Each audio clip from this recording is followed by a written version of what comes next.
Welcome to another soulful episode of Healthy Kidneys After 60. I am your host, Jane Pauley, and tonight we are stepping into a space of deep reflection and vital discovery. As we age, we often find ourselves whispering questions into the darkness of the night, wondering if the aches and the fading strength are simply the price we pay for the years we have lived. Tonight we have someone truly special to help us navigate these shadows. Joining us is a man whose name is synonymous with medical wisdom and compassionate care, a neurosurgeon who has dedicated over 5 decades to healing and has walked the journey of recovery with more than 20,000 patients.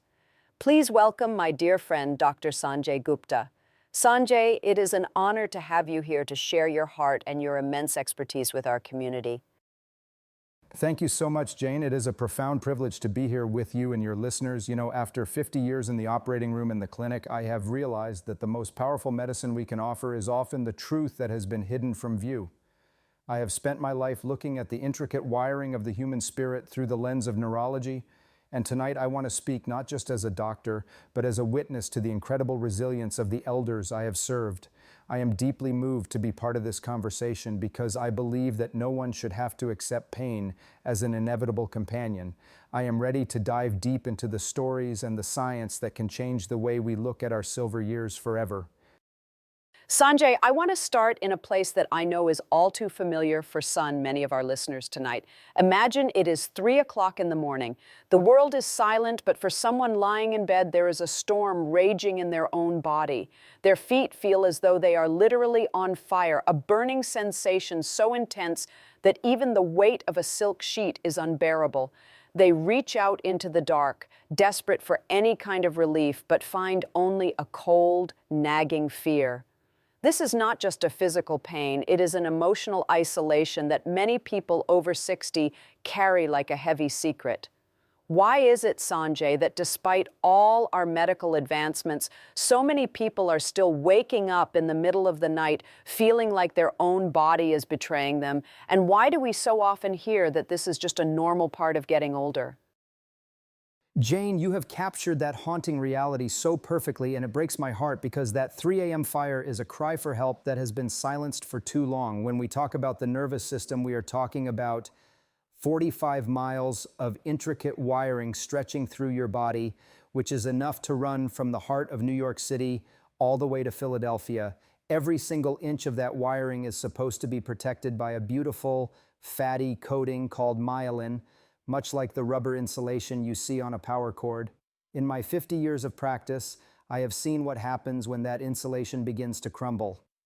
It is a catastrophic breakdown where the signals intended for touch or movement become garbled, and the brain, in its confusion, interprets these messy messages as burning, stabbing, or electric shocks. It is a condition known as peripheral neuropathy, and it is currently a nightmare for over 20 million Americans, yet we treat it as an invisible epidemic.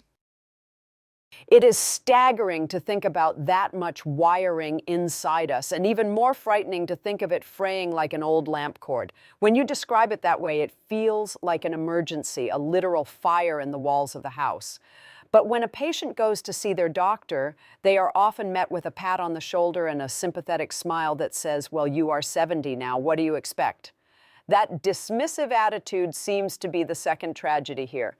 Can you help us understand the science that proves these doctors wrong? Is there a specific reason why this myelin starts to disintegrate that has nothing to do with the candles on a birthday cake and everything to do with a biological failure we are simply failing to catch? You hit the nail on the head, Jane. That dismissive smile is perhaps the most dangerous thing in modern medicine for the elderly. The science is very clear, and prestigious institutions like Harvard have published data showing that nerve regeneration and myelin maintenance are possible at almost any age, provided the body has the right tools. The disintegration we see is not a clock running out, it is a metabolic theft. Inside every nerve cell, there are microscopic power plants called mitochondria, and for these plants to generate the energy needed to keep that myelin insulation thick and healthy, they require a specific key. That key is vitamin B12. Without it, the body begins to accumulate a toxic amino acid called homocysteine. Think of it like acid rain falling on those 45 miles of wiring, slowly eating away at the insulation while simultaneously preventing any repairs from happening. It is a two-pronged assault that leaves the nerves exposed and dying. I have sat with thousands of patients who were told to just live with it, but the reality is that their nerves were being strangled and poisoned at the same time, a process that is entirely preventable if we only stop blaming the calendar and start looking at the cellular level. It sounds like a silent war is being fought under the skin, and most of us are losing because we do not even know who the enemy is. If this B12 molecule is so critical, the master electrician as you call it, then why are we facing such a massive deficiency now? We are told we live in the most nourished time in history, yet you are describing a nutritional catastrophe. It feels like there is a missing link between the food we eat, the pills we take, and the health of those 45 miles of nerves. Could you elaborate on how this deficiency manifests so quietly that even the most diligent patients and their doctors are missing the flares being sent up by the nervous system until the damage is already severe? The irony is indeed bitter, Jane. We are overfed but biologically starved. The reason this is a silent epidemic is that the symptoms of B12 deficiency mimic the symptoms of aging so perfectly that they hide in plain sight. It starts with a little tingling in the toes, a slight loss of balance, or perhaps a bit of brain fog, and we tell ourselves we are just slowing down. But the science tells a different story. Research from major European centers has shown that the modern environment is essentially a B12 depleting machine. From the medications that block its absorption to the decreasing acidity in our stomachs as we age, we have created a perfect storm. By the time that 3 a.m. burning starts, the body has been sending up flares for months or even years. The nerves are sending out an emergency broadcast, begging for the nutrients they need to survive. It is not about being old, it is about being depleted, and the tragedy is that we have the cure, we have the knowledge, but we are letting people suffer in the dark because it is easier to say it is just age than to do the deep work of restoring the master electrician to his post. Sanjay, as I listen to you describe that biological fire, I cannot help but think about the emotional toll this takes on a person's spirit when they feel they are losing their independence. There is a specific kind of fear that settles in when you realize your body is no longer a reliable partner. And for many of our elders, they stop talking about the pain because they do not want to be seen as complaining or losing their grip on life. It seems like a very lonely road to walk, feeling your feet go numb or your legs grow weak. And I wonder if you could share a story from your decades of practice that illustrates this particular struggle, someone who felt they were disappearing behind a mask of age, but was actually caught in this web of nerve damage. You have touched on the heart of the matter, Jane, because the psychological erosion is often swifter than the physical decay. I remember vividly a gentleman named Robert Miller, a 68-year-old retired engineer from Philadelphia, who walked into my clinic with a look of absolute defeat in his eyes. Robert had spent his career building bridges, a man of precision and strength, but he told me he felt like he was crumbling from the foundations up. For 10 years, he had been a model patient, taking his metformin religiously for his type 2 diabetes, trusting that he was doing everything right to stay healthy for his grandkids. But as the years went past, Robert began to experience this horrific burning in his feet every single night. And when he told his local doctor, he was told it was just a side effect of getting older with diabetes. By the time he reached me in Philadelphia, Robert had stopped going for his morning walks and had even begun to withdraw from family dinners because the pain made it impossible to focus on conversation. He was convinced he was becoming a burden, a man whose world was shrinking to the size of his recliner, all because he believed the lie that his nerves were simply destined to die. It is heartbreaking to hear about a man like Robert, who was so diligent about his health, only to have his quality of life stripped away by the very system he trusted to protect him. When a man who builds bridges feels like he cannot even cross a room, it speaks to a profound loss of dignity that goes far beyond a medical diagnosis. You mentioned he was taking metformin, a drug that millions of people depend on, and it makes me wonder how many other Roberts are out there right now, sitting in their chairs in Philadelphia or anywhere else, thinking they are failing at aging when in fact their medication might be the silent thief. How do you begin to explain to someone like him that his loyalty to his prescription was actually the catalyst for his nervous system's collapse? That conversation is one of the hardest and most necessary ones I have, Jane, Because it involves unraveling a deep-seated trust. I sat Robert down and explained that while metformin is a powerful tool for blood sugar, it has a dark side that is rarely discussed in the 15-minute window of a standard doctor's visit. Scientific studies have proven that between 10 and 30% of people on long-term metformin therapy develop a significant vitamin B12 deficiency because the drug interferes with the absorption process in the intestines. For Robert, his 45 miles of nerves were starving for the very nutrient they needed to maintain their myelin coating, and every pill he swallowed was unknowingly pushing him further into that deficiency. He looked at me with a mixture of shock and anger, asking why nobody had warned him that his quest for health was costing him his ability to walk. It is a nutritional trap that millions are walking into with their eyes closed, and Robert was the living embodiment of that tragedy. We are not just talking about a vitamin, we are talking about the fuel for human movement and connection, and seeing Robert realize that his pain was preventable was both a moment of immense grief for the years he lost and a spark of hope for the future we could still reclaim. That realization must feel like a betrayal of the highest order to find out that the cure was contributing to the disease. It makes me realize that we are often treating symptoms in isolation without looking at the beautiful, complex map of the whole human being. If a man like Robert, with all his engineering background and discipline, could be blindsided by this, it suggests that our current approach to senior health is missing a vital piece of the puzzle. How do we shift the narrative so that patients feel empowered to ask the right questions before they reach that point of total withdrawal and despair that Robert experienced? We have to start by validating their experience and giving them the vocabulary to challenge the status quo. I told Robert that his body was not failing him, the system was. We began a protocol of high-dose B12, specifically the bioactive forms, and within months, the engineer in him started to see the repairs taking place. The burning subsided, the strength returned to his gait, and most importantly, the light came back into his eyes. Robert's story is a call to action for every person over 60 to realize that they are the stewards of their own nervous system. We have to look at the interactions, the diet, and the aging process not as separate silos, but as a single flowing river. When we fixed Robert's B12 levels, we weren't just treating a deficiency, we were restoring a man's bridge to his family and his life. It proves that even when the damage feels permanent, the nervous system possesses a miraculous capacity to rebuild if we just stop the theft and provide the raw materials it has been screaming for. Sanjay, we often hear that we are what we eat, but as we get older, it seems that we are actually what we absorb, which is a much more frightening prospect. There is this common belief that if we eat a clean, plant-based diet and avoid the heavy fats of our youth, we are doing ourselves a favor. Yet, you are suggesting that some of these very habits, combined with common medications for things like heartburn, are creating a nutritional vacuum that is essentially hollowing out our nervous systems from the inside. It feels like the rules of the game have changed without anyone giving us the new handbook, and I want to dive into why the stomach, which we think of as just a place for digestion, is actually the gatekeeper for our sanity and our nerves. Jane, you have touched on a massive misconception that is causing real harm to millions of well-intentioned people. We have been told for decades that a plant-based diet is the gold standard for longevity, and while it has many benefits, it contains virtually zero usable vitamin B12, which is found exclusively in animal products.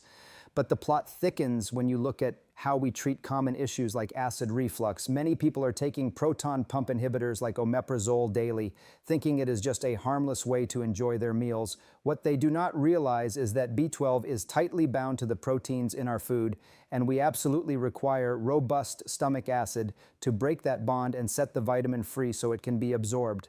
When you take a pill to kill your stomach acid, you are effectively locking the B12 away in a safe that your body can no longer open. It is a nutritional catastrophe disguised as comfort, and it is happening in households all across the country.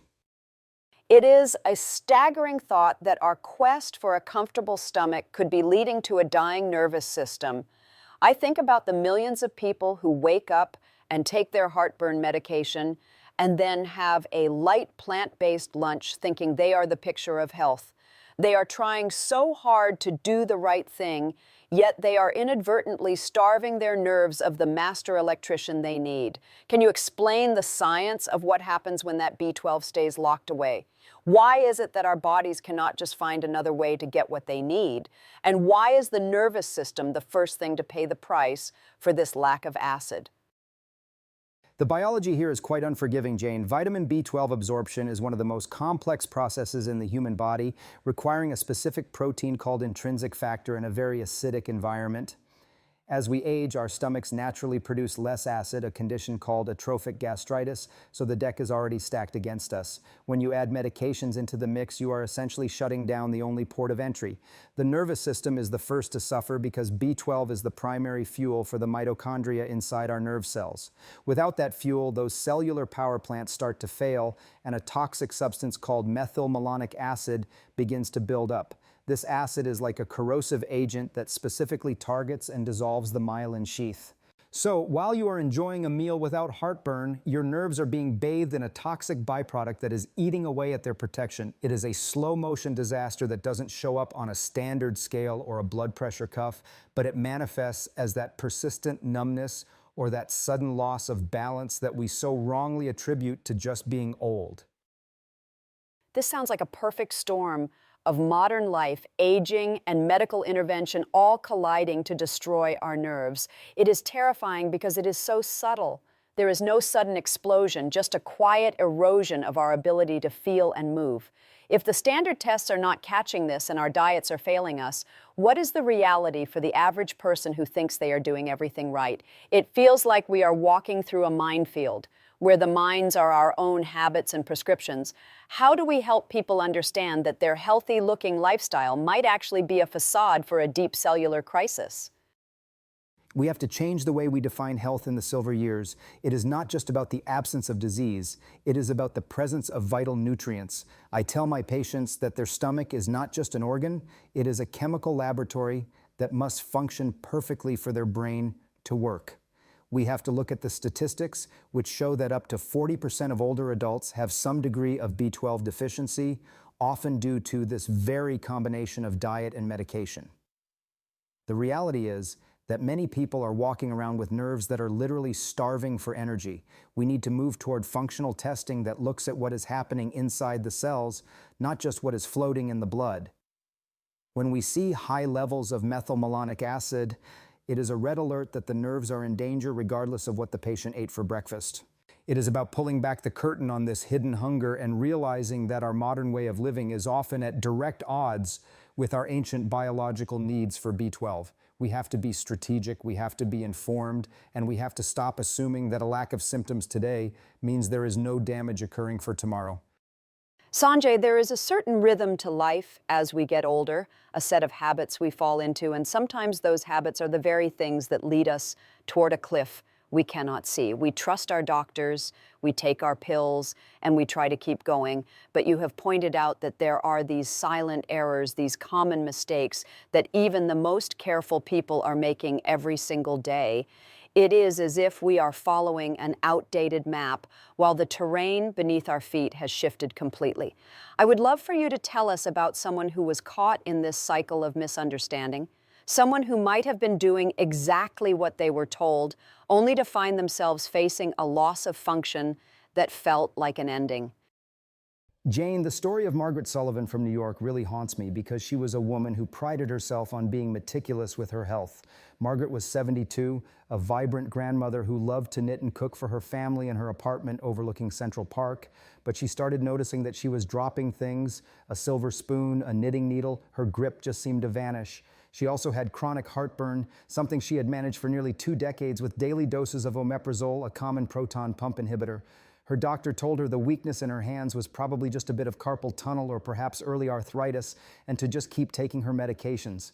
Margaret was a victim of a silent systemic error, the failure to recognize that her long-term use of acid blockers had created a wall that B12 could not scale. By the time she came to see me, she could no longer feel the texture of the yarn she was knitting, and she was terrified that she was losing her mind along with her hands. To hear about Margaret, a woman whose joy was found in the dexterity of her hands, losing that connection to her world is deeply moving. It is the loss of a language, the language of touch and creation, and the fact that she was doing exactly what her medical providers suggested for her heartburn makes the situation feel even more unjust. It seems like such a simple thing, a pill for reflux, yet it led to her world literally slipping through her fingers. When you sat down with Margaret in New York, how did you explain to her that her stomach and her hands were linked in this tragic way? And what was the turning point where she realized she wasn't just fading away? It was a moment of profound revelation for her, Jane. I explained to Margaret that by suppressing her stomach acid for 20 years, she had inadvertently turned off the extraction fan for vitamin B12. Her body was full of protein, but it was starving for the B12 locked inside it. I told her that the numbness in her fingers wasn't arthritis, it was her nerves losing their electricity. We looked at her lab results together, and while her B12 levels were technically in the low normal range, her methylmalonic acid levels were through the roof, a clear sign that her cells were in a state of emergency. The turning point came when I told her that this was not a permanent sentence, but a reversible deficiency. We started her on sublingual B12 and eventually injections to bypass her compromised digestive system. I remember the day she called me, months later, crying because she could feel the coldness of a metal spoon again. It was as if a light had been switched back on in a dark room. That image of the light coming back on is so powerful, Sanjay. It reminds us that even when we feel we are in the twilight of our capabilities, there might be a simple biological switch that has been flipped to the off position, but it also raises a terrifying question: how many other people are being misdiagnosed with arthritis or carpal tunnel when they are actually suffering from a nutritional blackout? It seems we are facing a crisis of observation in medicine, where we see the symptom but ignore the source. For Margaret, it was her hands, but for others, it could be their memory or their mood, couldn't it? Absolutely, Jane. B12 deficiency is the great masquerader. It can look like dementia, it can look like depression, it can look like simple frailty. The mistake we make is treating each of these as a separate, inevitable part of aging rather than looking for the common thread. Margaret was lucky because she found someone who looked deeper, but many are not so fortunate.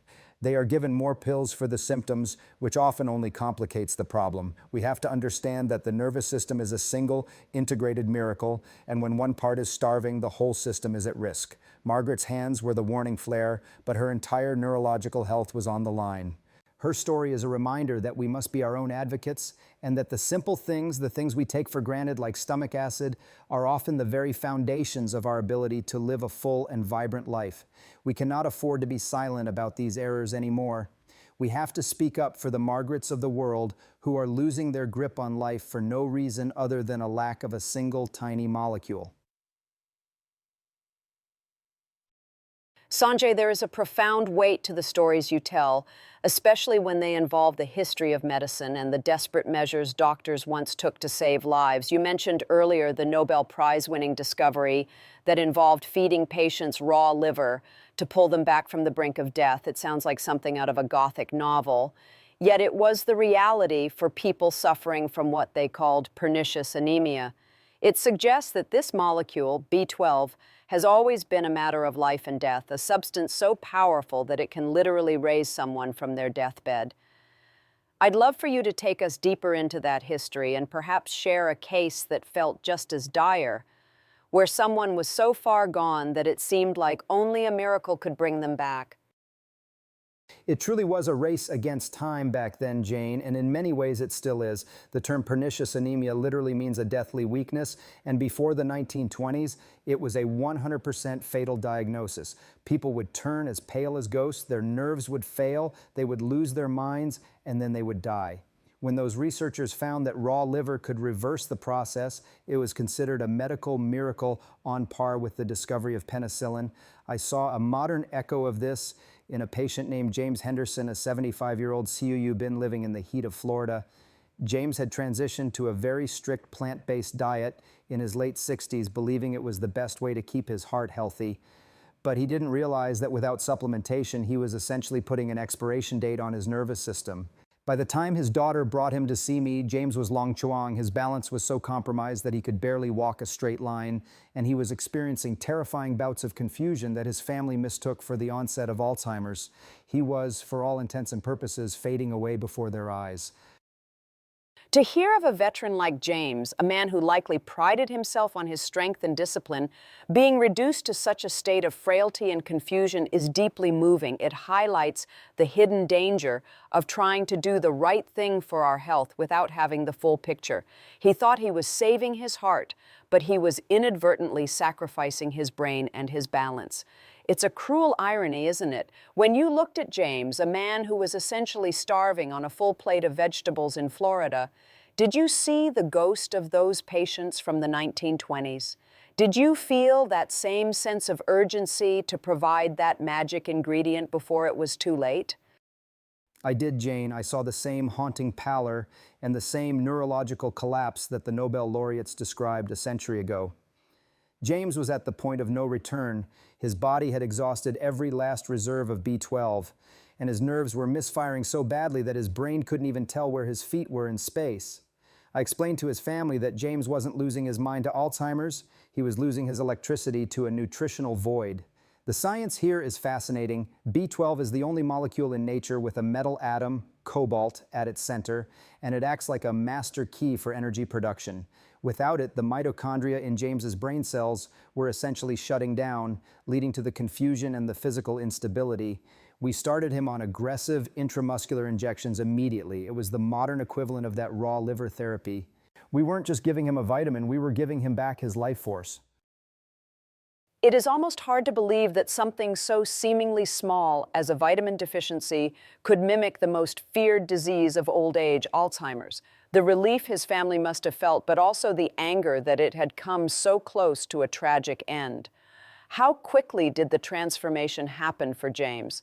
Was it a gradual climb back, or did you see those sparks of life return as soon as the B12 hit his system? It feels like we are talking about a resurrection of sorts, a return to the self that everyone thought was gone forever.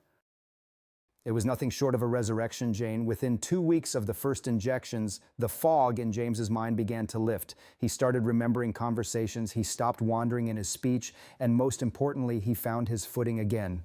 The look on his face when he walked across the room without holding on to the furniture was something I will never forget. It was a victory of science over despair, but it also serves as a stern warning. James was lucky, but the damage from B12 deficiency can become irreversible if left too long. Once the nerves actually die, no amount of B12 can bring them back. James's story is a reminder that we are all living on a biological tightrope, and the difference between a vibrant old age and a tragic decline can be as simple as knowing what is hidden in your blood. We have to honor the history of this discovery by not letting its lessons be forgotten in the rush of modern life. James is back on his feet in Florida today, a living testament to the fact that we should never give up on the elderly, because sometimes the answer is as simple as a brilliant red molecule with a heart of cobalt.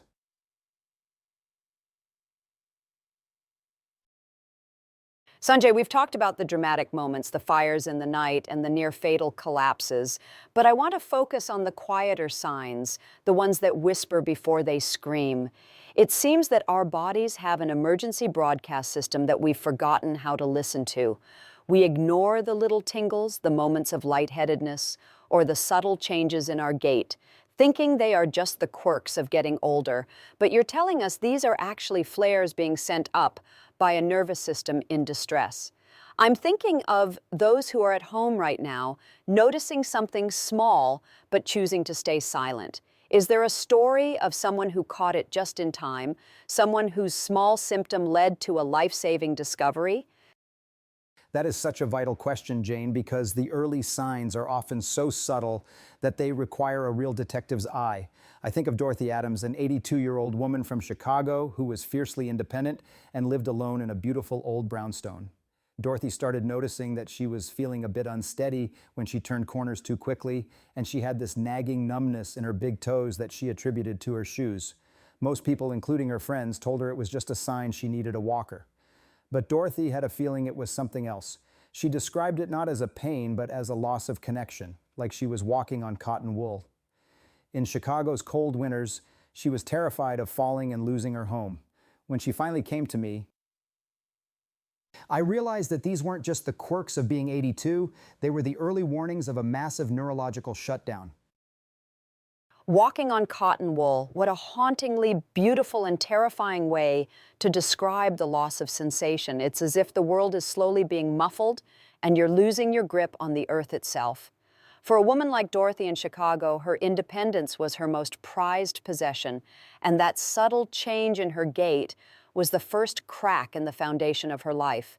It's so easy to see why she might have stayed silent, fearing that acknowledging the problem would lead to the very thing she feared most, the loss of her brownstone. When you examined her, how did you bridge the gap between her numb toes and the critical need for B12 intervention?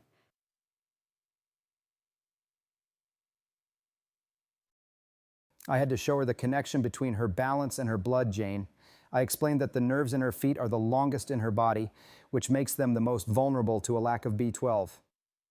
They are like the outposts of an empire, and when supplies run low, the outposts are the first to fall. I performed a simple test where I asked her to close her eyes and tell me which way I was moving her toe, and she couldn't tell. Her proprioception, her body's ability to sense its position, was failing. I told her, Dorothy, your nerves are starving and they are trying to tell you that they can't hold the line much longer. We didn't wait for a standard blood test to come back with a low result. We looked at her homocysteine levels, which were alarmingly high. This was the chemical evidence that her nerves were being poisoned from the inside. It's a powerful image, the longest nerves being the most vulnerable outposts of an empire. It makes so much sense why the feet are often the first to go. But it also highlights the danger of waiting for obvious symptoms. If Dorothy had waited until she actually fell, it might have been too late for her hip and her independence. How do we encourage people to take these small symptoms seriously without becoming hypochondriacs? It seems like there's a fine line between being aware and being afraid, especially when you're 82 and every day brings a new sensation. It's about education, not fear, Jane. I told Dorothy that her body was her most sophisticated instrument, and it doesn't send out signals for no reason. We need to teach people that numbness, tingling, and unsteadiness are never normal at any age. They are medical events that require investigation. For Dorothy, the intervention was simple: high-dose sublingual B12 and a few B-complex cofactors. Within weeks, the cotton wool feeling began to disappear, and she felt the solid floor beneath her feet again. She stayed in her brownstone, and she stayed independent. Her story is a victory because she listened to the whisper before it became a roar. If you feel like you are losing your connection to the ground, or if your hands feel like they belong to someone else, do not wait. Those are the flares. That is your body's way of saying the master electrician is missing, and it's time to call him back before the whole house goes dark. Sanjay, we live in an era where we are bombarded with health advice, and often what is touted as a superfood one day is questioned the next. For people over 60, there is a lot of pressure to eat light, avoid red meat, and perhaps even try trendy supplements like spirulina or chlorella.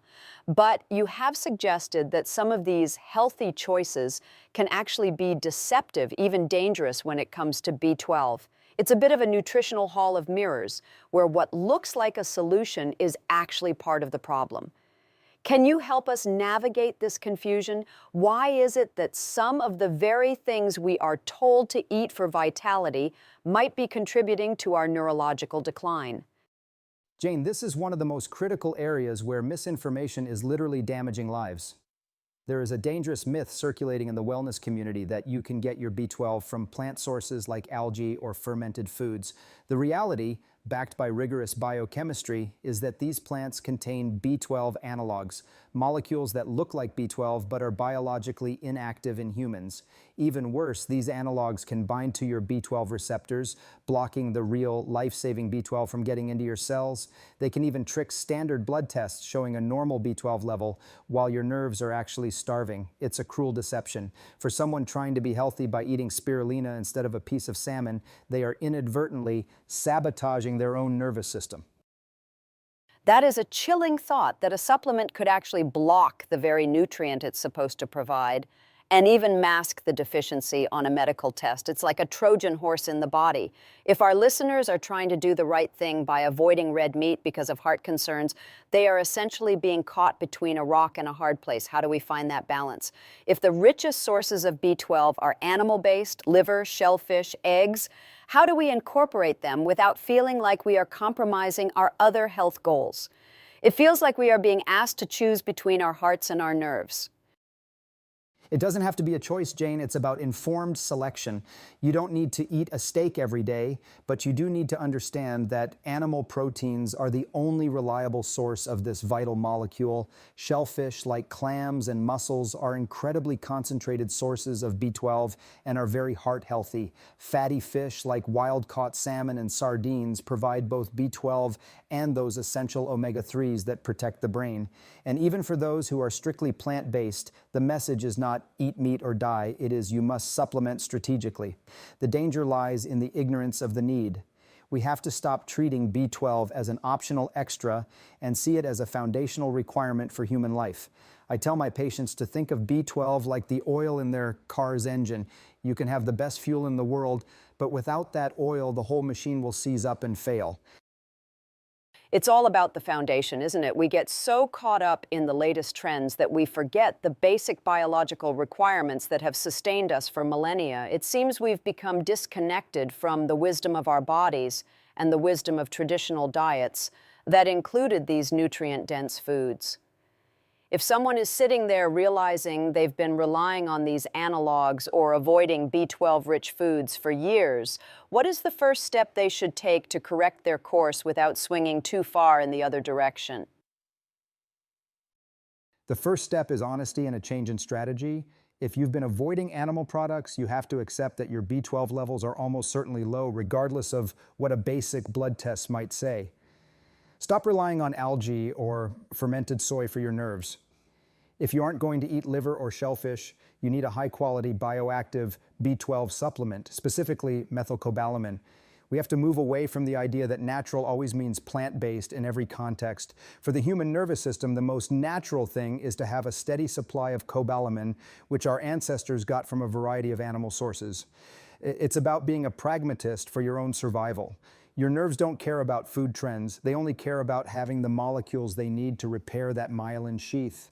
By choosing the right foods and the right supplements, you can protect your heart and your nerves at the same time. It's not a compromise, it's a masterclass in longevity. Sanjay, we often look for the big dramatic cures, but you've hinted that the real power lies in the small daily choices we make, the habits that either build us up or slowly tear us down.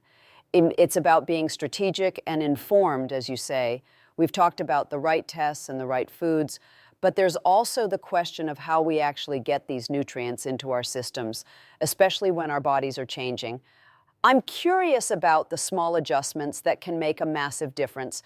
Is there someone you've worked with whose recovery came down to just a few simple strategic changes in their routine? Someone who proved that you don't always need a miracle if you have the right habits? That is the beauty of this work, Jane. Sometimes the smallest hinge can swing the biggest door. I think of Ben, an 84-year-old man from Seattle who was a retired librarian. Ben was a very gentle soul, but he was starting to suffer from what he called ghostly pains in his legs, shocks that would come out of nowhere and leave him breathless. Ben was already taking a B12 pill every morning, but it wasn't doing anything.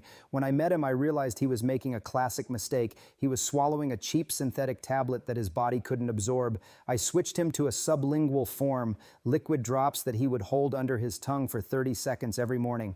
That one small change, bypassing his aging digestive system, was the key that unlocked his recovery.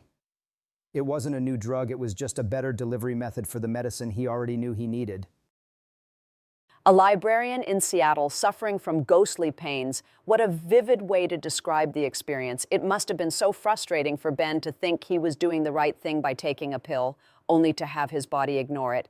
It highlights that delivery method we talked about earlier. For someone like Ben, whose digestive system was no longer the efficient machine it once was, that sublingual drop was a game changer. It's such a simple, elegant solution. But it also makes me think about the supporting cast you mentioned, the other vitamins and minerals that help B12 do its job. Was there more to Ben's routine that helped him reclaim his life? There absolutely was, Jane. B12 doesn't work in a vacuum, it's part of a team. For Ben, we also added a specialized form of vitamin B1 called benphotiamine and some alpha-lipoic acid. These act like a shield for the nerves, protecting them from the high blood sugar that Ben was also managing. We also talked about the importance of magnesium, which acts like a natural regulator for the nervous system, calming those overactive nerves that send out false pain signals. Ben started a small ritual, his sublingual B12 in the morning, his magnesium in the evening, and a focus on B12-rich foods like salmon twice a week. Within 3 months, the ghosts had left his legs. He was back to walking to his local library, not as a frail old man, but as a man who had mastered the mechanics of his own health. It sounds like Ben went from being a victim of his body to being the librarian of his own health, organizing the right resources at the right time. It's such an empowering shift. And it shows that we don't have to be overwhelmed by 1,000 different supplements. It's about the right 5 or 6 things working together in harmony. For our listeners who might feel like they are drowning in a sea of pill bottles, Ben's story is a beacon of simplicity. But what about the timing and the consistency? Is it just about taking the drops, or is there a rhythm to it that matters? Consistency is everything, Jane. The nervous system repairs itself slowly, atom by atom, and it requires a steady supply of those building blocks. I told Ben to think of it like watering a garden. You can't just dump a bucket once a month and expect the flowers to bloom. You need a gentle, daily mist. By making it a ritual, he ensured his nerves were never starving. And we must remember that B12 is water-soluble, meaning the body doesn't store it forever. We need that daily replenishment. Ben's success wasn't because of a single magic moment, but because he committed to a new, informed way of living. He understood that his nerves were a living, breathing part of him that deserved his attention every single day. His story proves that when we combine the right science with the right habits, we can stop the decline and actually start to thrive again, no matter how many years we have behind us. Sanjay, we are coming toward the end of this incredible journey tonight, and I can feel the hope in your voice. We've covered so much, the science, the history, the tragedies, and the triumphs. But I want to distill all of this into something our listeners can carry with them as they turn off their radios or put down their headphones. If you could stand in front of every person over 60 in this country and give them a few golden rules for their nervous system, what would they be? What is the essence of what we've talked about tonight that can truly change the trajectory of someone's life? Jane, if I could speak to every one of them, I would say this. First, never accept that pain or numbness is just part of the deal. Your nerves have an incredible, almost miraculous ability to heal if you give them what they need. Second, be your own advocate in the doctor's office. Do not settle for a normal B12 test when your body is telling you something is wrong. Demand the MMA and homocysteine tests. They are the true windows into your cellular health. And third, understand that how you take your B12 is just as important as taking it. If you are over 60, bypass the stomach and go sublingual or consider injections. These aren't just medical tips. They are the keys to maintaining your independence, your mobility, and your joy. Independence and joy. Those are the things we are really fighting for, aren't they? It's not just about the absence of a burning sensation. It's about the ability to pick up a grandchild, to walk through the park, to live a life that is full and unburdened. You've given us such a clear map tonight, Sanjay, but I wonder about the emotional side of this. For someone who has been suffering for years, who feels that they've already crossed that point of no return you mentioned, is there still hope? Can the master electrician still do repairs even in a house that has been dark for a long time? There is almost always hope, Jane, because the body is biased toward life. Even in cases where some permanent damage has occurred, restoring B12 levels can stop the progression and dramatically improve the quality of life that remains. I've seen people who were told they would never walk without a cane again regain enough balance to move freely. The point of no return is often much further down the road than we think. The key is to act now, today, before another day of deficiency passes. Every dose of methylcobalamin is a message of love to your nervous system, a promise that you are not giving up on it. We have the science, we have the tools, and we have the stories of people like Robert, Margaret, James, and Dorothy to prove it. It's a beautiful thought, a message of love to your nervous system. It shifts the whole perspective from managing a disease to nurturing a vital part of ourselves. You've shown us that we are not just victims of time, but active participants in our own biological destiny. As we look at the future of aging, it seems that this hidden epidemic of B12 deficiency is one of the most solvable problems we face.